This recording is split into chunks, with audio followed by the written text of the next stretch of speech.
Olá, buenas noches, buenas tardes a todos e a todas. Olá a todos e todas, um gusto tenerles acá em nosso espaço. Les doy las bienvenidas. Mi nombre es Marcela Maria Martins. Eu sou mentora para Climate Tracker e hoje vou a ser a moderadora desta conversação. Então, estamos muito felizes de tê-los aqui conosco. Hoje é nosso terceiro Community Hangout neste ano. E vamos a falar de uma experiência que tivemos muito interessante com um programa enfocado em periodismo de soluções e em lo que as comunidades locais estão fazendo sobre a transição energética. Então, muito felizes de falar desse programa que hicimos Climate Tracker com apoio de Open Society Foundation e que nos ensinou muitíssimo. E hoje vamos a compartilhar o que aprendemos, o que hicimos, e creio que vai ser um espaço muito interessante para todos. Al final poderemos fazer perguntas, pero se querem podem enviar perguntas por el chat mientras hablamos, pero de todas maneiras, al final podem também abrir seus micrófonos e fazer perguntas que queiram. Les voy a compartilhar um pouco sobre nossas invitadas de hoje. Aqui comigo tenho a Paula Dias Levi, que é periodista de ciência e meio ambiente e ha trabalhado para meios de comunicação nacionais e internacionais, organizações de conservação, centros de investigação e projetos enfocados em biodiversidade e câmbio climático. É treinadora de periodismo de soluções acreditada por la Solution Journalism Network e, claro, está acá conosco em Climate Tracker. Bem-vinda, Paula. E também temos nossa fellow do programa de soluções, Maria Paula Rubiano, que foi fellow do programa de soluções energéticas justas e é periodista, editora e tradutora freelancer.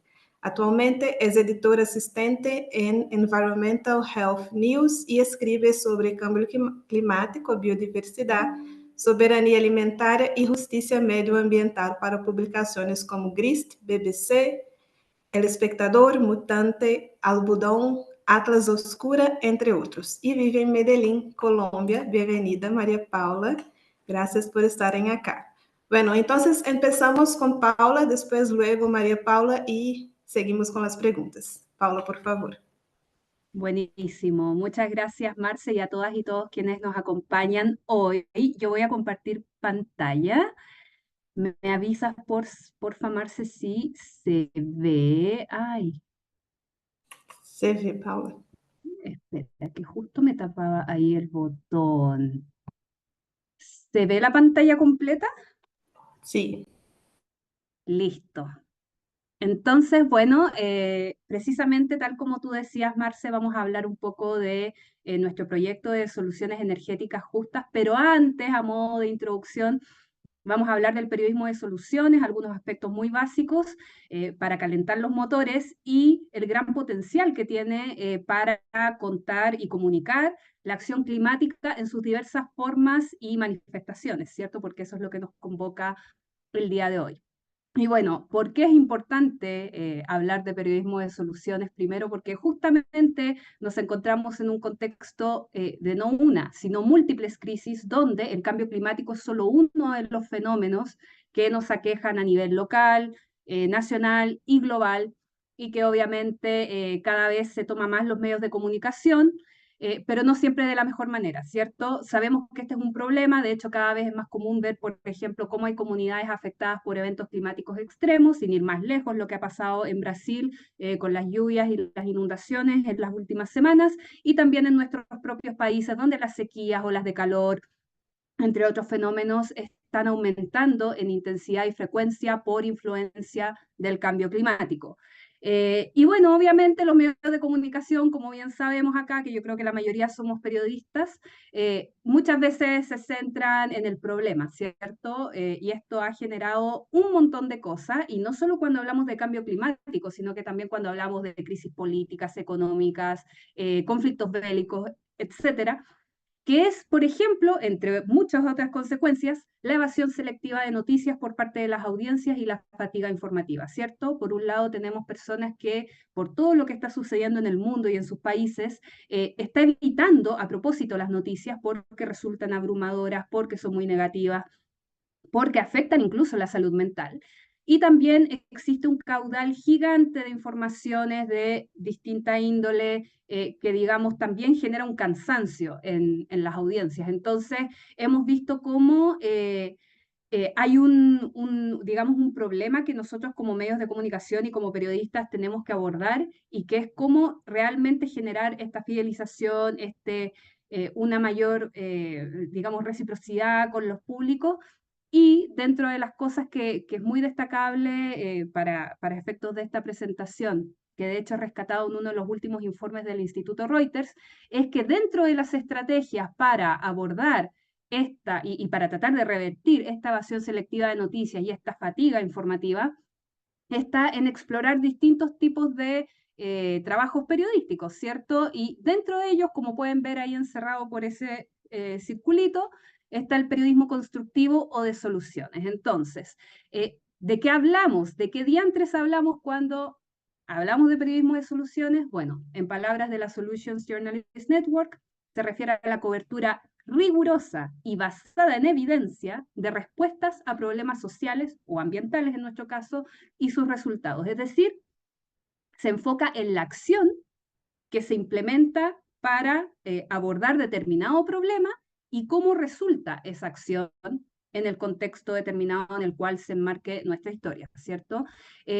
Y bueno, justamente trabajando también con este modelo de la Solutions Journalist Network, es que nosotros hablamos de los 4 pilares del periodismo de soluciones, que justamente son muy importantes para darle vida a estas historias de soluciones, pero, y quizá esto lo podamos comentar más adelante cuando también María Paula cuente su experiencia, a veces es un poco complicado eh, cumplir a la perfección con los 4 pilares, pero digamos que siempre es importante trabajar con eso en mente.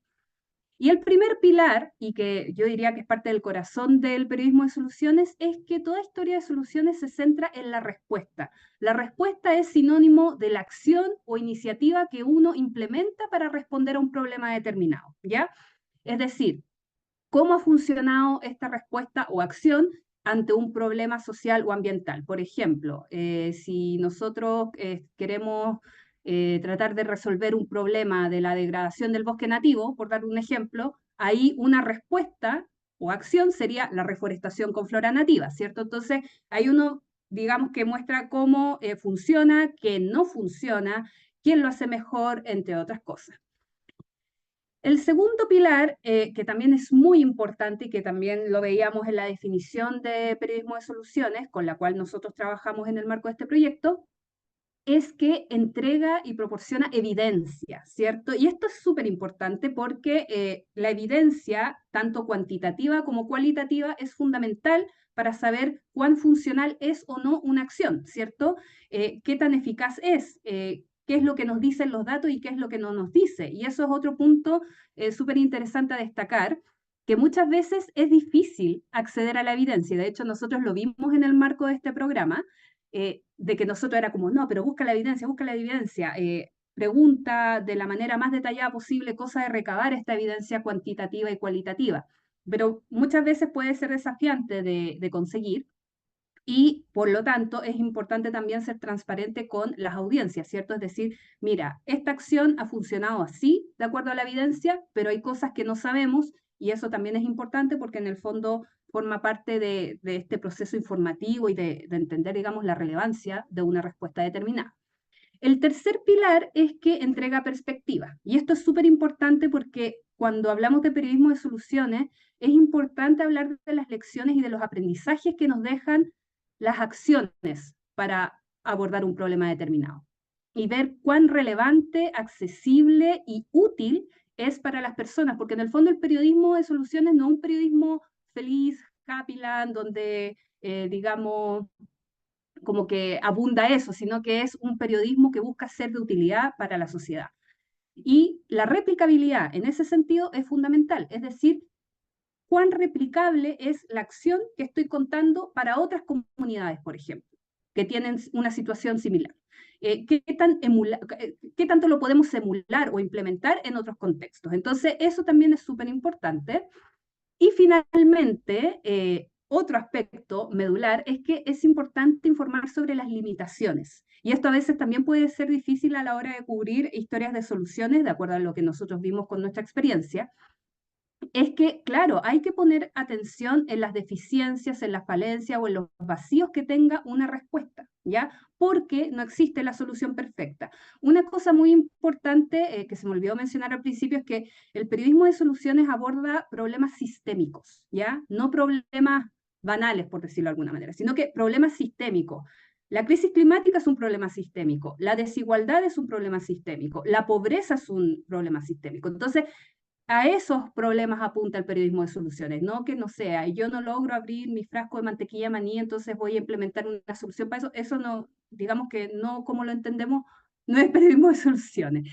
Entonces, en este caso, como hablamos de problemas sistémicos que por su naturaleza son muy complejos, muy intrincados y digamos que requieren o tienen muchas aristas, no va a haber una solución perfecta. Entonces, sabemos nosotros que cuando hablamos de cambio climático, no hay una sola solución, no hay un solo tipo de acción, ¿cierto? Sino que hay muchas acciones posibles y necesarias en este contexto. Entonces, por eso es importante informar sobre las limitaciones y también contar si algo funcionó, por ejemplo, en un contexto y en el otro contexto no funcionó y por qué pasa eso.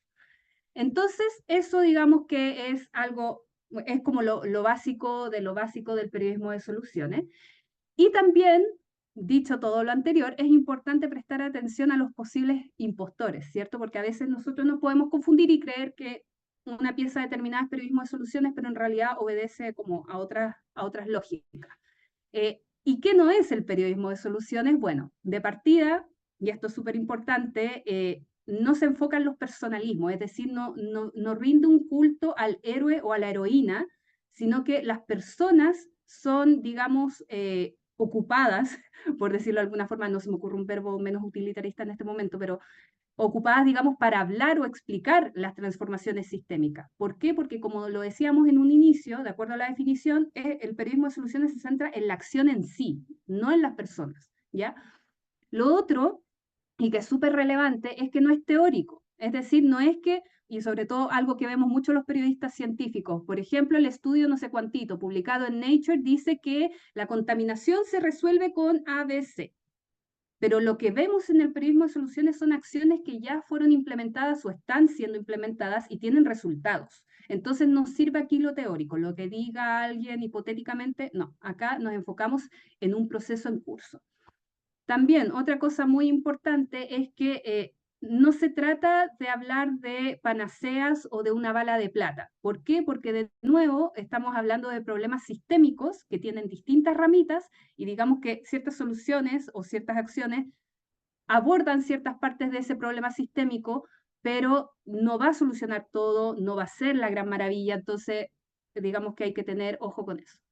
Y algo muy importante también es que tampoco se trata de hacer publicidad o relaciones públicas, y esto ya sea a empresas, ya sea a gobiernos o autoridades, o incluso ya sea a comunidades, porque aquí lo que nos importa es una cobertura rigurosa de la acción en sí.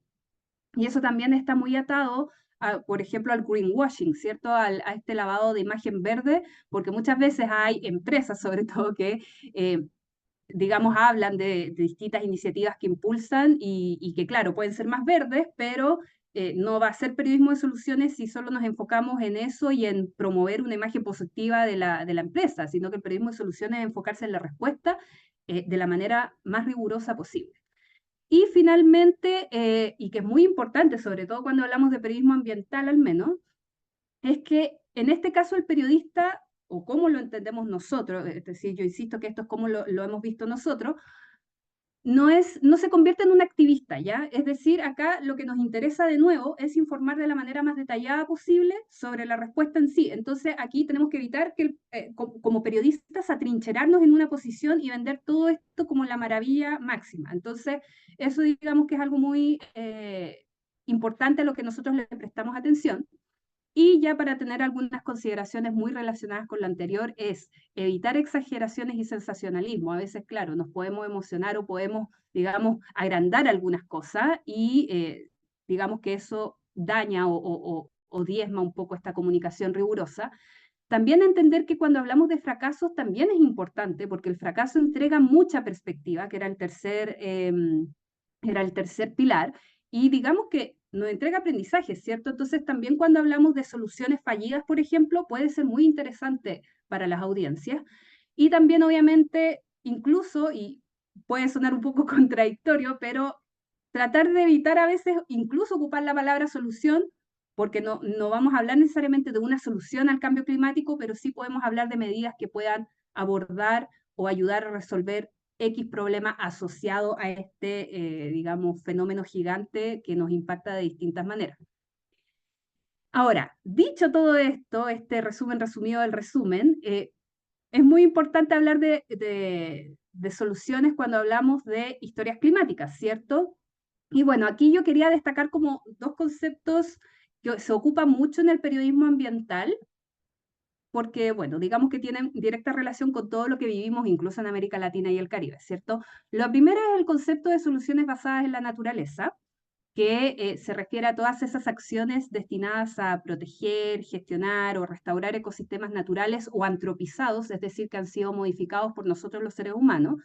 Y, por ejemplo, dentro de estas soluciones uno puede encontrar iniciativas que utilizan o imitan procesos naturales con el fin de abordar determinados problemas. Entonces, no sé, un caso muy típico de soluciones basadas en la naturaleza es la restauración de ecosistemas, ¿cierto? Restaurar, no sé, la zona costera, la vegetación de la zona costera, por ejemplo, y eso, digamos que disminuye la exposición ante impactos de eventos extremos, por ejemplo. O otro caso es, por ejemplo, en comunidades que sufren de escasez hídrica, donde es necesario hacer un nuevo ordenamiento territorial.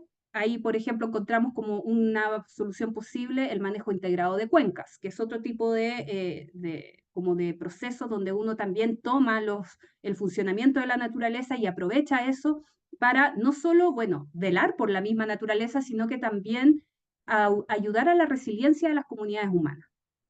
Y también se relaciona mucho con el cambio climático. De hecho, muchas veces se habla de las soluciones basadas en la naturaleza para el clima.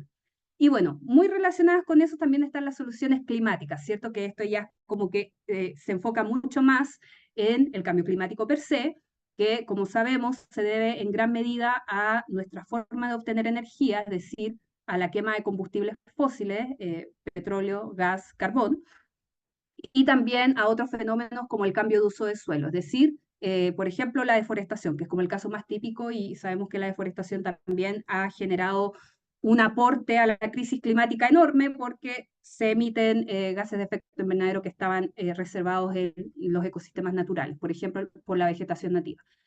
Y justamente estas soluciones climáticas se refieren a toda aquella acción que busca la reducción de las emisiones de gases de efecto invernadero, como el dióxido de carbono, el metano, entre otros, para mejorar la resiliencia de las comunidades humanas y de los ecosistemas y también fomentar formas de vida sostenibles, que aquí ustedes pueden llamarlo modelo de desarrollo, como gusten, pero en el fondo se refiere a eso, ¿cierto? Y podríamos agrupar estas soluciones climáticas en dos grandes categorías: en soluciones climáticas de mitigación, es decir, aquellas que buscan evitar y reducir estas emisiones de gases de efecto invernadero hacia la atmósfera para justamente amortiguar los efectos de la crisis climática, y también las soluciones climáticas de adaptación, que son todas estas prácticas para poder prepararnos y responder de mejor manera ante los efectos del cambio climático que digamos que ya llegaron para quedarse, ¿cierto? O sea, eh, hay que prepararse, estamos en un contexto de incertidumbres y de cambios, y eso, digamos, lo podemos lograr con medidas de adaptación para poder prepararnos y vivir con resiliencia en este contexto tan cambiante. Y bueno, ya para resumirlo un poco, cuando hablamos de soluciones climáticas, podríamos agruparlos, digamos, en tres grandes grupos. Ay, me apareció algo raro acá, ya una ventana, bueno, no importa, perdón la distracción. Me volvió a aparecer. ahora sí, y que en el fondo consiste en tres grandes elementos cuando hablamos de estas soluciones climáticas, ¿cierto? Reducir las fuentes emisoras de gases de efecto invernadero hasta alcanzar las emisiones netas cero, apoyar los sumideros de carbono, que esto en este caso se refiere a los ecosistemas terrestres, costeros y marinos, porque, como sabemos, en la naturaleza existen distintos ciclos, ¿cierto? Incluido el ciclo del carbono, y estos ciclos, digamos, dependen en parte de que los ecosistemas de nuestro planeta capturan, secuestran y mantienen dentro de ellos, digamos, el carbono, por ejemplo, ¿cierto? Entonces, apoyar los sumideros de carbono es súper importante también cuando hablamos de soluciones climáticas y mejorar, por supuesto, la sociedad, es decir, fomentar la democracia ambiental, la justicia, un acceso equitativo, una participación de todas y todas, gobernanza, etc. Y aquí hay unas gráficas muy interesantes del proyecto Drawdown, que les recomiendo si ustedes quieren indagar un poco más en soluciones climáticas, que en este caso justamente se refiere a los sumideros naturales, que era lo que les comentaba de los ecosistemas. Entonces aquí podemos ver, por ejemplo, la representación de las distintas fuentes emisoras de gases de efecto invernadero. Sabemos que el sector energético es de los principales responsables por la quema de combustibles fósiles. También está la industria alimentaria, la agricultura y el cambio de uso de suelo en general. Bueno, otras industrias, transporte, etcétera, y vemos cómo, digamos, estos aportan con gases de efecto invernadero a la atmósfera, pero una porción de estos gases son secuestrados y absorbidos por los ecosistemas marinos y costeros, por un lado, y también por los ecosistemas terrestres, por el otro.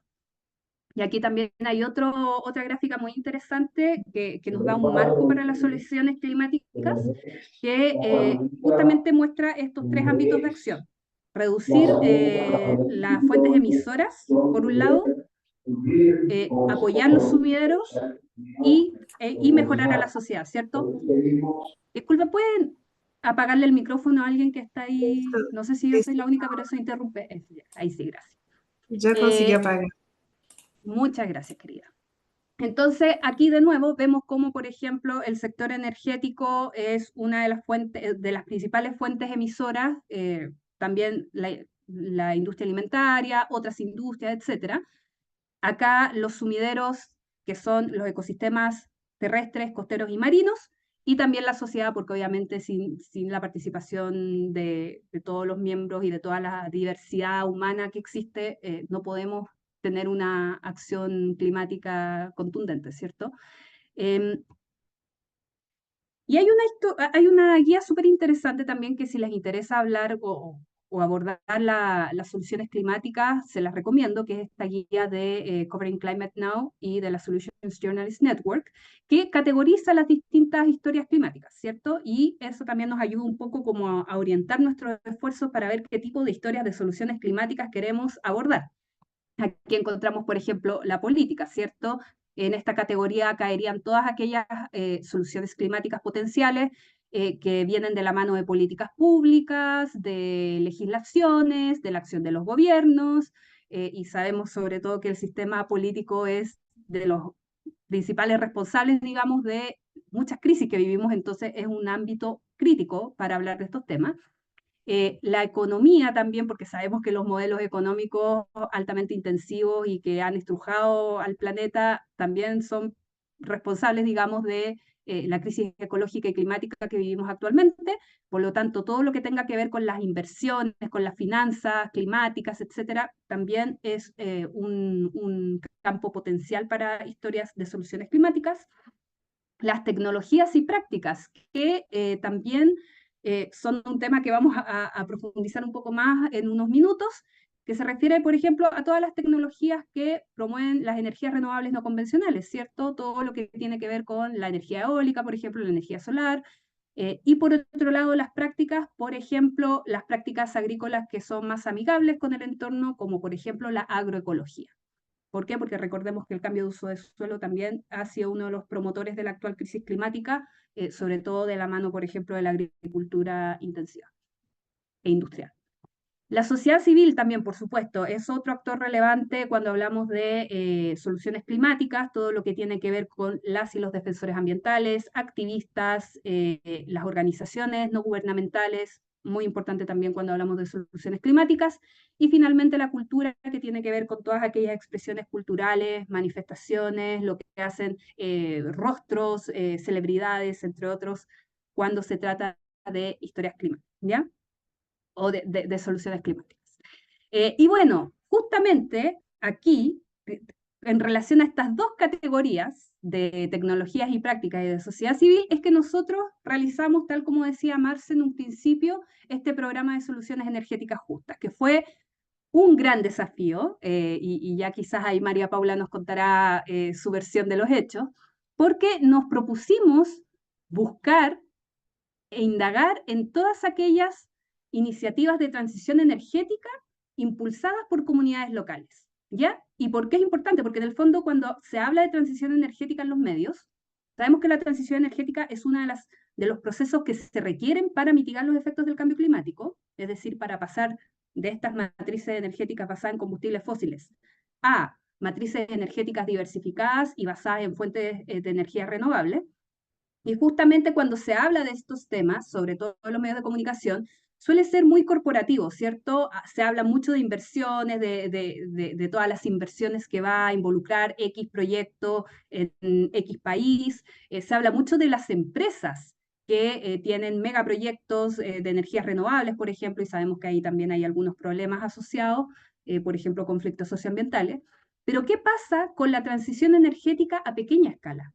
¿Qué pasa con comunidades pequeñas en ámbitos rurales, por ejemplo, que no son muchas personas, pero que deciden impulsar un cambio energético para distintos fines o para responder a distintos problemas? Bueno, eso es parte de lo que tocamos en este proyecto y como resultado ustedes podrán ver en nuestra página web que tenemos un sinnúmero de historias muy, muy, muy valiosas que en el fondo no aparecen muchas veces en los medios convencionales de comunicación y que muestran que sí hay gente tomando las riendas cuando se trata de la acción climática.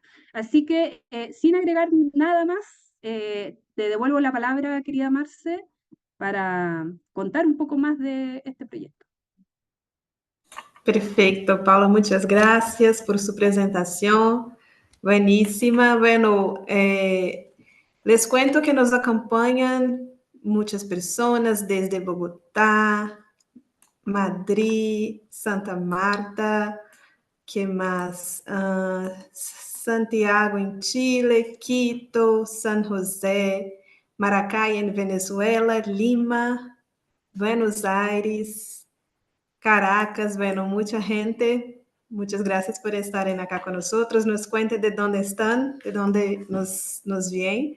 Y claro, sí, como comentaba Paula, este programa para nosotros fue muy especial por esta decisión de enfocar en soluciones en comunidades locales, ¿sí? Entonces, muy desafiador encontrar todas esas historias, pero también muy rico producir 30 reportajes, porque tuvimos 10 fellows de 3 países, Colombia, Chile y Brasil. Entonces, tenemos ahorita en nuestro sitio web 30 historias de soluciones enfocadas en comunidades locales. Entonces, les invito a conocer esas historias. Voy a dejar el link en chat de los becarios que nos acompañaron y de las historias. Y les invito a conocerlos porque de verdad nos gusta mucho todo ese trabajo. Y ahora vamos a escuchar las experiencias de una de nuestras fellows, María Paula, que está en Colombia y nos va a contar todo. Hola María Paula, puedes seguir. Hola, bueno, muchas gracias a todos por unirse acá. Déjenme, comparto la pantalla. No sé si, a ver, la pongo en tamaño completo. ¿La ven bien? La vimos. Perfecto. Ay, no está saliendo la foto. Bueno, nada, pues como ya comentaba Marcela, pues al principio de la llamada, yo soy periodista de ciencia y de medio ambiente. Digamos que, ¿cómo llego yo pues a la historia? Yo desde 2018 trabajo estos temas de ambiente y cambio climático, pero fue más o menos en 2022 cuando, digamos, me metí ya más en profundidad en el tema de la transición energética. Digamos que coordiné una serie de contenidos sobre el tema, eso específicamente pues con un medio que se llama Mutante, y digamos eso me abrió la puerta a un montón de fuentes que estaban trabajando el tema de la transición energética en Colombia y específicamente la transición energética justa. Y digamos que ahí yo subrayo este tema, esa palabra justa, porque pues como comentaba Paula, digamos es una pregunta que cada vez toma más relevancia, pero digamos no siempre se ha visto así, no siempre se ha promovido desde los países esta mirada como de justicia climática y justicia ambiental. Entonces, digamos que yo tenía eso ahí como atrás como pasando ahí en background, pues como en mi reportería, cuando sale la convocatoria a la beca, yo vuelvo a contactar a estas fuentes y digamos que conocí la experiencia de la cual les voy a hablar hoy, pues yo escribí 3 reportajes, pero este fue como el primero, eh, que pues se llamó, perdón, me devuelvo, de la protesta a la propuesta. Campesinos crean la primera escuela de energías limpias de Colombia. Esta historia, pues, además de publicarse en Climate Tracker y sus medios aliados, pues logramos coordinar para publicarla con el país. Entonces, digamos, cuando me hablaron de ellos, lo primero que yo hice fue llamar, ¿cierto?, como a las personas que estaban liderando este proyecto, porque creo que algo que es muy importante que uno a veces no piensa como periodista es, bueno, antes de proponer una historia, uno tiene que garantizar el acceso, ¿cierto?, a las fuentes, sobre todo si la vas a proponer para una beca. Entonces, digamos que yo hablé con ellos, les conté cómo puede que esta historia no salga porque puede que no me ganara la beca, pero pues ustedes estarían dispuestos a ayudarme. Ellos me dijeron que sí, que de una, entonces, nada, digamos que sucedió. Y digamos, desde el principio hubo muchos retos en esta historia. Lo primero es que, bueno, yo soy seleccionada, yo empiezo otra vez a hablar con las fuentes y la zona donde transcurre esa historia que les voy a contar más adelante es una zona pues aquí en Antioquia, pues para los que conocen Colombia, que es Ituango. Digamos que es una zona donde el tema de la seguridad es complejo. Entonces, digamos, como asegurarnos que pues mi entrada a la zona fuera segura, fuera en condiciones pues que no me fuera a poner en riesgo, era algo muy importante para nosotros. Y también es una zona de muy difícil acceso, digamos, llegar a ese municipio, la carretera es muy mala, hay muy poco transporte desde Medellín. Entonces yo dependía básicamente de mis fuentes para poder entrar. Digamos, ellos me decían como de pronto vamos, de pronto no vamos. Como que me dijeron, sí, vamos a ir tal fecha, y luego me dijeron como, no, la carretera está muy mala, entonces no vamos a ir, y luego me dijeron como ese mismo día, como a las 10 de la noche, como, no, sí, sí, vamos a ir, salimos mañana temprano. Entonces como que todo eso fue muy difícil, y sobre todo fue muy difícil, y eso lo voy a explicar más adelante, porque yo había hablado por teléfono con ellos, pero yo no los conocía en persona. Entonces, digamos, pues para mí como ir a una zona de ese tipo, como con personas que yo no conocía, como que obviamente uno como periodista trata de tomar todas las medidas, y pues desde la beca fueron como muy, entonces como que teníamos un formato que teníamos que llenar con información importante para siempre estar como que tuvieran toda la información, tanto los editores pues como de emergencia, si algo pasaba. Teníamos como eso, pero pues eso fue un gran reto. Luego lo que comentaba Paula, que creo que fue un reto que experimentamos todos los fellows, y era como que no, cuando tú llegas a los territorios, la gente pues no suele sistematizar las experiencias y lo que están haciendo, ¿cierto? Ellos simplemente van haciendo, van resolviendo. Entonces, en el caso de la escuela, que ahorita les cuento pues como un poquito mejor, digamos las metodologías que ellos estaban usando para enseñarle a los campesinos estas tecnologías, no había como un documento que dijera como así lo hacemos, o por ejemplo no tenían tan claro como cuánto estaban ahorrando, o cuántos gases, no sé, de efecto invernadero estaban dejando de emitir.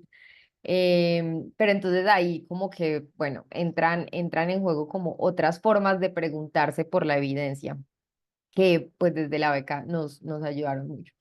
Y digamos que aunque este tercer tema no lo viví en esta historia, algo que sí pasó con las otras dos es que, claro, es un tema hiper específico, ¿cierto? Somos tres fellows dentro del Colombia, por ejemplo. Entonces nos pasó mucho que nos pisamos o como que proponíamos historias que eran de los mismos grupos o que ya habían sido cubiertas en medios. Y entonces era como, bueno, ¿qué hacemos? O sea, si no o sea, no encuentro más historias porque es un tema muy específico y muy local, pero pues obviamente no nos vamos a repetir. Entonces, eso fue un reto, pues ahorita, digamos, les cuento, bueno, cómo lo superé. Lo que les decía sobre ese primer reto, como que yo constantemente me comuniqué con Paula, digamos, la conexión a la señal de celular era muy, muy mala allá donde yo estaba, realmente era una vereda muy remota. Entonces, digamos, en los poquitos como espacios en los que me entraba señal, pues como que me reportaba con ella y pues con mi familia. También antes de salir, como que yo pues hablé como con mi pareja y le dije como, bueno, mira, si yo me monto al carro y no me da como buena energía, ¿saben? Como que la intuición uno como que la tiene que escuchar, como si yo siento que hay algo que está mal, yo te escribo como una palabra clave por WhatsApp, tú me llamas y me dices como, no, tu papá se enfermó, no puedes irte y yo no voy. Porque digamos, obviamente como que la prioridad siempre, siempre tiene que ser pues la seguridad de uno como periodista, como que ninguna historia vale pues la vida de uno. Y lo otro es flexibilidad, lo que les contaba, digamos, por las condiciones como el terreno allá, y también yo creo que la idiosincrasia de las mismas fuentes, eh, eh, digamos, como que la semana antes de salir fue como toda una incertidumbre de si vamos, no vamos, si vamos, no vamos, y una vez allá, porque la carretera es tan mala, la cierran a veces para hacerle reparación. Entonces, yo creo que yo iba a estar allá 2 días, terminé estando como 3, como un día adicional, porque cerraron la carretera el día que me iba a volver para acá, para Medellín, y pues no pude salir, me tocó quedarme y pues nada, o sea, toca quedarse, toca como ser un poco flexible cuando uno va como a esos territorios tan remotos, igual pues, o sea, la gente fue maravillosa, las fuentes fueron increíbles, pues como que ya una vez los conocí, ya una vez estoy allá, es como que me siento segura y está bien.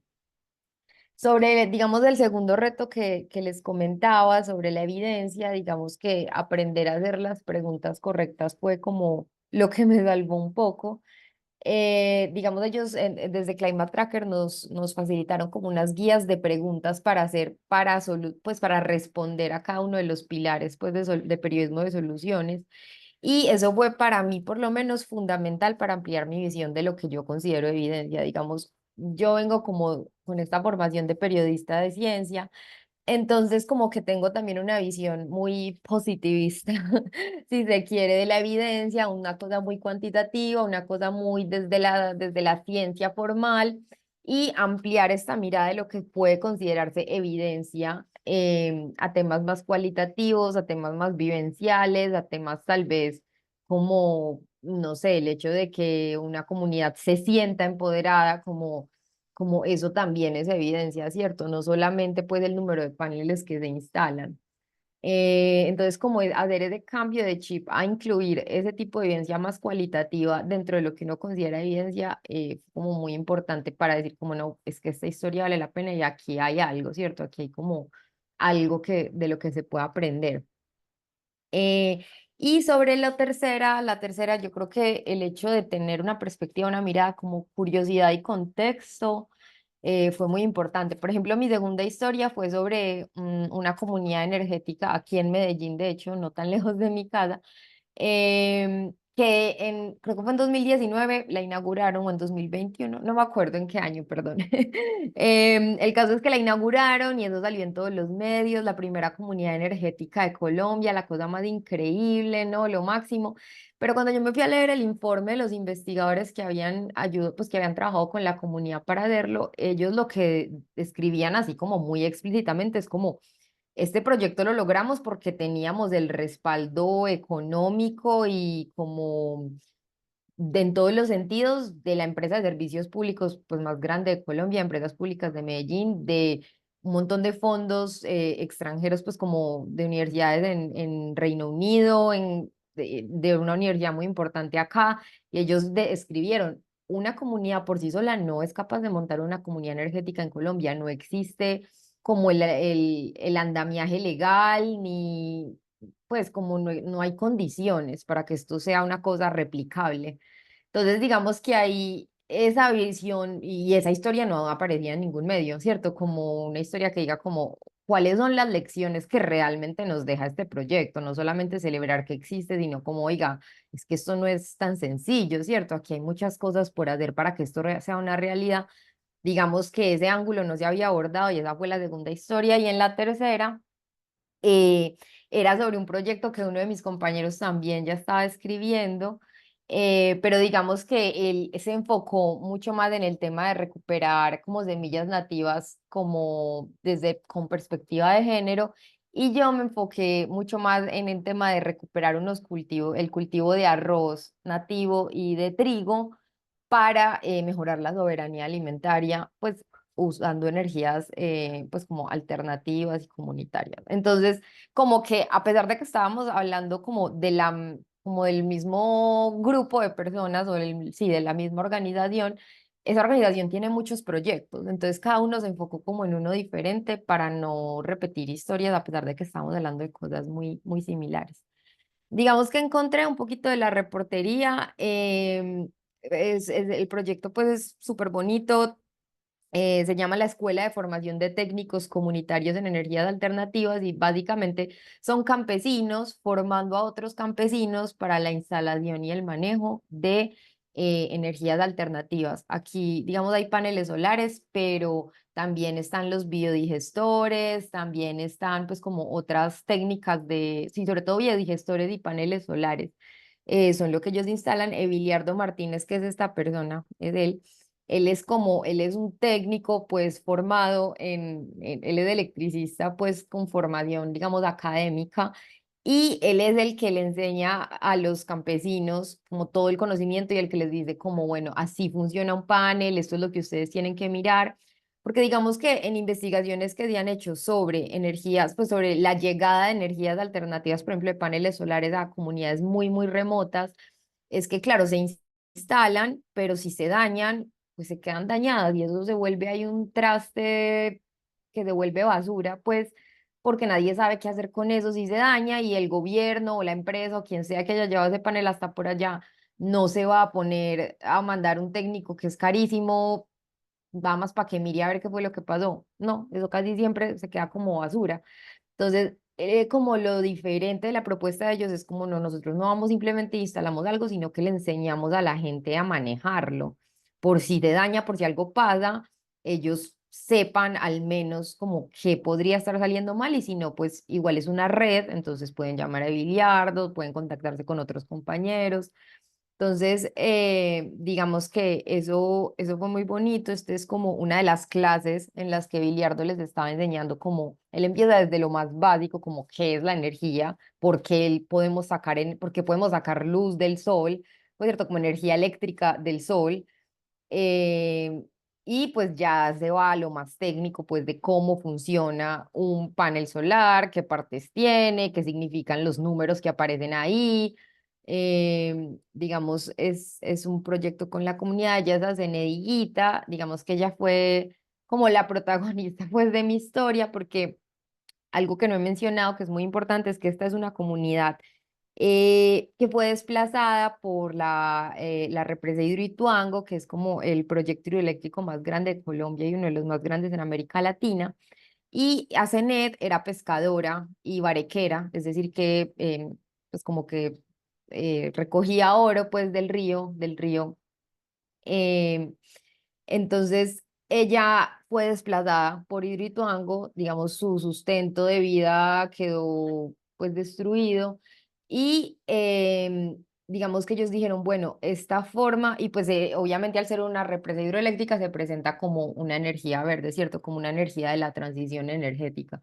Entonces ellos dijeron como esto no puede ser el futuro, ¿cierto? Esto es esto está representando para las comunidades lo mismo que ha representado el petróleo, el gas, el carbón. ¿Qué vamos a proponer nosotros? de cómo debe funcionar y para qué debe usarse y cómo debe producirse la energía. Entonces, digamos que ACENET, pues siendo una de las líderes pues en la vereda de este movimiento, fue como la persona en la que yo me centré en la historia. Digamos, esta foto me parece muy bonita porque ella ahí está, ahí en el fondo se ve el río y ella ahí está mirando pues como su casa y como el río desde allá arriba. ¿Qué aprendí? Bueno, algo pues como muy práctico que aprendí es que si, pues ya lo voy a poner en práctica, o sea, si voy a viajar a una fuente por primera vez, al menos conocernos en persona, tomarnos un café antes del viaje o por lo menos una videollamada, porque yo con ellos solo había hablado por teléfono. Eh, y esto ayuda a generar confianza de ambas partes, o sea, porque yo para de nuevo estar segura le preguntaba cosas como necesito que me des la placa del carro en el que vamos a viajar y él como, pero ¿para qué la necesita? Entonces, claro, digamos, había una desconfianza mutua porque no nos conocíamos, entonces, pues puede conocer un consejo muy tonto tal vez, pero sí, como tratar de entablar un par de reuniones antes de viajar. Yo sé que a veces es difícil por los tiempos que manejamos los periodistas. Es como bastante importante, sobre todo si son viajes pues como a lugares como tan remotos en donde la conexión no es buena, en donde hay condiciones de seguridad inestables. Otro aprendizaje que tuve, bueno, no están saliendo todas las fotos, es que a mí eso me pareció, tal vez esto un poco editorializando o un poco en contra de lo último que dijo Paula de no ser activista, pero a mí me pareció como esta historia muy poderosa porque, digamos, de estas comunidades uno diría, bueno, son víctimas pues como de unos sistemas de producción energética que no las tienen en cuenta, pero ellas como que se rehúsan a eso y con creatividad y trabajando en colectivo salen de ese rol y se convierten en actores políticos, ¿cierto? Eso es muy importante, como ver a las comunidades como actores políticos y no simplemente como gente a la que le pagan cosas. Digamos que todos estos procesos, pues esto no solo se aplica a esto, sino yo creo que a muchos temas, pero eso fue muy claro para mí durante la reportería. Y finalmente, el periodismo de soluciones es una herramienta fundamental para imaginar futuros. Pues yo habiendo, pues como, sí, siendo periodista ambiental, uno a veces es muy duro emocionalmente cubrir estos temas porque todo está muy mal, hay múltiples crisis, como digo Paula, y uno a veces como que no ve futuro, uno dice, pucha, el mundo se va a acabar. Pero creo que este tipo de historias le ayudan a uno a decir como no, el mundo no se va a acabar, lo que pasa es que no hemos sido capaces de imaginarnos otros futuros posibles, ¿cierto? Entonces, como que creo que de verdad el periodismo de soluciones es una herramienta demasiado importante. Yo no sé por qué como en las facultades de periodismo no lo enseñan como una clase, em, porque de verdad es lo que necesitamos, o sea, estamos en un planeta en crisis y necesitamos futuros posibles. Y yo siento que este tipo de periodismo es la forma de pensar como en posibilidades y en cómo llegar a ellas o en cómo no llegar a ellas. Entonces, nada, pues eso era como lo que les quería contar. Muchísimas Muchísimas gracias gracias, por la María presentación. Paula, por todo su trabajo y también por compartir hoy con nosotros esta experiencia. Bueno, ahora tenemos un tiempo para las preguntas y también para oír las experiencias que tienen en sus países, en sus medios. Entonces, por favor, yo tengo algunas preguntas para María Paula también, pero si alguien quiere hablar primero, como tenemos no mucho tiempo, sería ideal. Sí, están tímidos. Bueno, yo voy a hacer una pregunta para María Paula y quien quiera hablar que pueden erguer las manos, acá hay un recurso para eso o pueden poner sus preguntas en chat también. María, yo me acuerdo de una historia que existe, que mencionaste acá sobre las comunidades energéticas y de verdad que en esa historia contamos cómo una supuesta solución tuvo problemas, ¿sí? Entonces, quería que comentasse um pouco disso, que te pareceu, por que decidiste fazer dessa história e, como periodismo de solução, que desafios tuviste, porque algumas vezes me parece aún mais desafiador fazer este tipo de história. Sí, efectivamente, digamos, cuando estaba buscando, yo ya había escuchado sobre ese proyecto, porque fue, pues sonó mucho en su momento, pero pues no se había cubierto en medios por fuera de Colombia, entonces yo dije como, bueno, de pronto lo puedo cubrir para Climate Tracker, para una audiencia más grande. Pero a medida que empecé a hacer como la pre-reportería y realmente como a leer más allá, pues como de las notas corticas que se publicaron en prensa sobre el tema, me di cuenta como, oiga, no, esto es una historia de soluciones, pero al revés. O sea, que digamos era una de las cosas que Paula nos decía, como el periodismo de soluciones también explora los fracasos, ¿cierto? Entonces yo dije como, bueno, es un reto cubrirlo de esta manera, porque de por sí ya era nueva en el periodismo de soluciones, entonces cubrir como este formato de el fracaso de una solución también lo era, pero digamos que me parecía muy interesante, sobre todo porque en ese momento el gobierno de Colombia estaba impulsando muchísimo esta idea de las comunidades energéticas. Digamos que la gran apuesta pues del gobierno actual era este tema de las comunidades energéticas y de que vamos a llenar a Colombia de comunidades energéticas y era celebrado, digamos, esta postura. eh, Sin embargo, cuando te ibas a mirar el único caso que existía, te dabas cuenta que pues la cosa no era tan sencilla. Entonces, digamos que eso fue lo que hizo que yo dijera como, bueno, yo creo que aquí hay una historia que no se ha contado. Y creo que pues salió bien dentro de todo, pues porque digamos, los investigadores, que pudo haber sido distinto, pero en este caso no lo fue, fueron muy claros en que no, es que esto no es la solución a una transición energética justa, que a veces los investigadores por defender sus proyectos pueden ser como reacios a decirte ese tipo de cosas, pero en este caso ellos lo tenían muy claro y ellos tenían muy claro como que eran esas cosas concretas, o sea, ellos tenían varios documentos se produjeron a raíz de esa investigación y uno de ellos eran como, bueno, recomendaciones de cambios de política concretas que se tienen que hacer en la legislación en Colombia para que las comunidades puedan como al menos pensar en implementar esto. Entonces, digamos que tenía buenos insumos de cosas concretas y que no solamente era como, ay, esto no funciona y ya, sino que efectivamente en la nota se proponían como cosas concretas de cómo podría ser que sí funcione. Y yo creo que ahí es cuando se da el paso al periodismo de soluciones, ¿cierto? No es decir, como esta cosa que hizo el gobierno no funciona, sino como esto no funciona y estas son las cosas que se tienen que hacer para que sí funcione. Perfecto, gracias María. Tenemos una pregunta acá de Daniel Nardim, periodista de Brasil, que está involucrado con muchos proyectos de soluciones. Entonces, muchas gracias por estar acá, Daniel.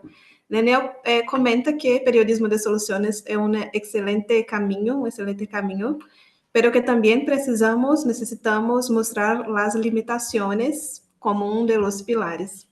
Y pregunta cómo abordar esto con la fuente y las personas para también generar conocimiento. Entonces, cómo abordar, creo que las limitaciones con las fuentes. ¿Tuviste esta experiencia? Sí, sí, claro. O sea, como que evidentemente todas las iniciativas que tenían limitantes, digamos, en esta primera historia, pues yo les pregunté como muy concretamente como, ¿qué los limita a ustedes a la hora de implementar esto? O sea, ¿qué hace que esto no pueda ser reproducido en este momento en otras comunidades? ¿O qué los ha frenado a ustedes en la misma implementación de esta solución o de este proyecto? En este territorio. Y muchas veces la gente, pues, no tiene problema en decirte esas cosas, en compartir como, no, mira, es que la carretera está muy mala, entonces los paneles solares se tocó, o sea, cuando llegaron a Medellín, no los pudimos traer por casi un año porque no había forma de entrarlos y la gente se fue desanimando. Sí, como ese tipo de cosas, como la falta de también consultar con investigadores externos o con fuentes externas a los proyectos que puedan tener una perspectiva un poco más, entre comillas, objetiva.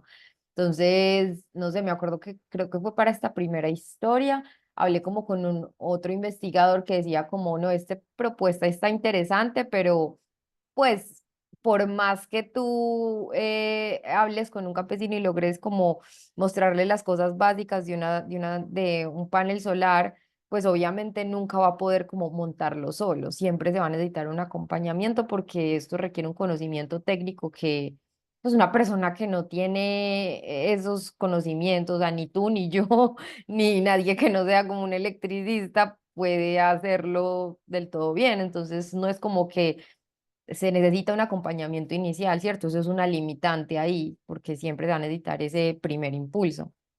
Entonces, creo que eso, como preguntar directamente siempre da buenos como resultados y tener la perspectiva de personas externas a los proyectos que sepan sobre el tema, también puede ayudar como un montón a dar como esta mirada un poco más panorámica de qué es lo que está pasando ahí. Cierto, gracias. Tenemos una pregunta aquí de David, que voy a pedir a Paula que nos ayude a responderla y después comentas, María Paula, tu experiencia con esto también. Eh, Paula, David pregunta desde el enfoque periodístico que se comparte en esta sesión, la recuperación de conocimiento tradicional ancestral respecto del cuidado del medio ambiente desde las comunidades, las casas. ¿Se considera en el ámbito de las prácticas o en el campo de la participación social? Eso me imagino que es respecto a las categorías de historias climáticas, ¿cierto? De soluciones climáticas. Yo creo que es como se solapa con las dos, porque en el fondo, y de hecho en este proyecto hay muchas historias de comunidades indígenas que de partida muchas veces, y eso también hay evidencia al respecto, son los que protegen los territorios, ¿cierto?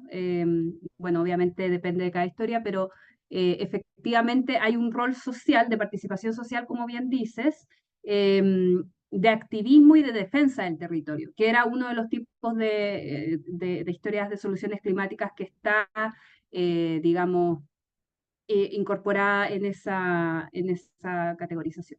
Y lo otro es que también tiene que ver con prácticas, porque justamente, por ejemplo, la agroecología es algo muy latinoamericano y que tiene mucho conocimiento indígena. Entonces, digamos que depende, yo diría que es de los dos, obviamente depende de cada caso, pero de todas maneras que uno puede encontrar solapes en ese sentido. Espero haber respondido a la pregunta. Gracias, Paula. Hay otra pregunta acá, María Paula, sobre su experiencia. Entonces, Natalia pregunta cómo lograste descubrir esta historia y también cuánto tiempo tardaste en total en producir toda la historia. Bueno, pues para la historia, digamos, como yo comentaba al principio, yo contacté a algunas fuentes, creo que fue por la Fundación Heinrich Böll. Ellos han trabajado, siguen trabajando pues muy fuertemente el tema de transición energética justa acá en Colombia. Ellos trabajan muy de la mano de comunidades y digamos cuando salió pues la convocatoria a la beca de Climate Tracker, yo empecé, pues yo le escribí como a todas las fuentes que tenían en temas de transición energética, como, oye, mira, me quiero presentar a esta beca, tú conoces casos.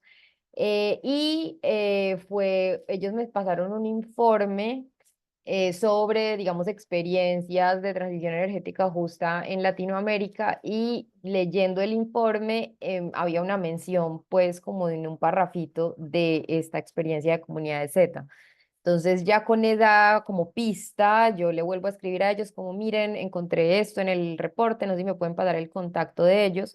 Y pues ya me pasaron el contacto de Soler y de la esposa, bueno, los de comunidades Z, y ya pues los contacté, me contaron, como que hicimos una primera llamada, ellos me contaron bien del proyecto, pues porque no se encontraba casi información en internet. Y ya pues después de hablar con ellos la primera vez, porque yo dije como que aquí hay una historia, que hay una historia que no aparece pues en ningún lado. Entonces digamos que ese fue el proceso para encontrarla. En cuanto al tiempo que me demoré, yo creo que, o sea, a partir de que ya Climate Tracker me dijeron como, bueno, fuiste seleccionada hasta que entregué fue por ahí, ay, no sé, Paula, si tú te acuerdas, por ahí, un mes y medio, más o menos, Sí, o un no Tengo mes y amnesia menos. temporal, 2 días. pero en general les dábamos alrededor de un mes. Sí, era como un mes, De entonces fue un como mes. 3 días de reportería en campo, pues, y luego fue como unas cuantas semanas para organizar todo el material, escribir, y ya después, pues, como que fue el proceso de edición, pero sí, yo creo que fue por ahí un mes. Perfecto, muchas gracias a ambas, muchas gracias a las personas que enviaron sus preguntas. Sí, Natalia comenta que un trabajo muy intenso, era muy intenso, de verdad. Bueno, queríamos agradecerle, qué gran encuentro tuvimos, me gustó mucho escuchar todas estas experiencias. Y queremos agradecer muy especialmente a Open Society Foundations, gracias a quienes pudimos profundizar en lo que están haciendo estas comunidades, desde el ente del periodismo de soluciones, que tanto nos gustó. Y, por cierto, vamos a tener otras experiencias y queremos incentivarles también a conocer nuestro trabajo y, claro, a tener otras experiencias con periodismo de soluciones. Y también quiero compartir una noticia, una buena noticia que puede interesar a quienes están acá. Entonces, en Climate Tracker tenemos abierta una nueva convocatoria. Apoyaremos a 11 periodistas de distintos países con becas para cubrir la COP16 de Biodiversidad en Cali, na Colômbia. La beca incluye pasajes aéreos, comida y alojamiento durante los días de la conferencia que se realizará a fines de octubre de este año. Es una oportunidad muy interesante, claro, para viabilizar las voces de la región y generar contenido desde y para América Latina, que es lo que hacemos todo el tiempo acá en Climate Tracker. Entonces, por favor, compartan esta oportunidad, postulen, claro, si están interesados, yo voy a compartir el enlace acá en chat, pero también encuentran esta y todas las otras oportunidades que tenemos en nuestro sitio web y también en nuestras redes sociales, en LinkedIn, en Instagram, estamos allá, Twitter, X, sí, no más Twitter. Entonces nos sigan y por favor siempre que estén interesados postulen porque nos gusta mucho ampliar nuestra red de periodistas climáticos acá en América Latina. Paula y María Paula, muchísimas gracias. Gracias por invitarme. A Un ustedes. gusto. Y nos vemos en una otra oportunidad. Gracias a todos que están acá. Ay, pero falta la foto. Falta la foto. Ah, sí, perdón, yo me olvidé de la Ángel foto. ya estaba teniendo ataque de lipidia. Sí, Sí. los pedimos, por favor, los pedimos que los que puedan prender sus cámaras. Va a ser una foto rapidita. Y Ángel. A ver, Marce, sí, yo te ayudo con la foto. Yo ahí les voy comentando. A ver, si todo el mundo tiene su cámara prendida y si no, por favor, les pido para que la puedan prender y ahí les voy contando. Entonces, van a hacer 2 fotos y comenzamos. En 3, 2, 1. Ahí va la primera. Y ahora tomo la segunda, así que por favor, un momento mientras voy copiando la que acabo de tomar. Y listo. En 3, 2, 1.